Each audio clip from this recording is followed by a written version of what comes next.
Hello, welcome back. എൻ്റെ വീഡിയോസിലെ ചെടികൾ കാണുമ്പോൾ കുറച്ച് പേരൊക്കെ ചോദിക്കാറുണ്ട് കേട്ടോ, ഇത് നന്നായി വളരാൻ ടിപ്സും അതുപോലെ പ്ലാന്റ് കളക്ഷനെ കുറിച്ചൊക്കെ. അപ്പോൾ എല്ലാവരെ പോലെ തന്നെ ചെടികൾ വെച്ചും അത് പിന്നെ നാശമായി വീണ്ടും വെച്ചും അങ്ങനെയൊക്കെ തന്നെയാണ് ഞാനും പഠിച്ചത് കേട്ടോ. അപ്പോൾ ഈ സ്നേക്ക് പ്ലാന്റിൻ്റെ കാര്യം പറഞ്ഞാൽ ഒരിക്കലും ഈ ചെടിക്ക് വെള്ളം അധികം ഒഴിച്ചു കൊടുത്തിട്ട് സ്നേഹിക്കാനേ പാടില്ല.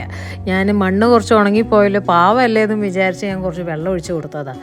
അതെല്ലാം കൂടി ഇപ്പോൾ 2 ചട്ടിയുടെ വേര് ഒരു 3 ഇലകൾ ചീഞ്ഞ് തുടങ്ങിയിട്ടുണ്ട്. അപ്പോൾ ഞാൻ സാധാരണ ചെയ്യാറ് അങ്ങനെ വല്ലതും വന്നിട്ടുണ്ടെങ്കിൽ ചെയ്യാറുള്ളതെന്ന് വെച്ചാൽ ഇലയൊന്ന് കയറ്റി വെട്ടി കൊടുത്തിട്ട് ഒന്ന് വീണ്ടും കുഴിച്ചിടും. അപ്പം കുറച്ച് കഴിയുമ്പോൾ പതുക്കെ അതിലൊന്ന് വേര് വരാറാണ് പതിവ്. ഇത് അതുപോലെ തന്നെയാവുമെന്ന് ഞാൻ വിചാരിക്കുന്നുണ്ട്. സ്നേക്ക് പ്ലാന്റ് പൊതുവെ മെയിൻ്റനൻസ് കുറവാണ്, കാണാൻ ഭംഗിയാണ്, അതുപോലെ തന്നെ വെള്ളം ഒഴിച്ചു കൊടുക്കണമെന്ന് ശ്രദ്ധിച്ചാൽ മതി. പിന്നെ ഞാൻ ഒഴിച്ചു കൊടുക്കുന്നത് അരി കഴുകിയ വെള്ളവും പരിപ്പ് കഴുകിയ വെള്ളവും ഒക്കെയാണ്. അപ്പോൾ നിങ്ങൾക്കൊക്കെ എന്തെങ്കിലും അഭിപ്രായങ്ങളൊക്കെ ഉണ്ടെങ്കിൽ തീർച്ചയായിട്ടും കോമൻറ്റ് സെക്ഷനിൽ ഒന്ന് പറയണം കേട്ടോ. അപ്പോൾ be happy and enjoy your life.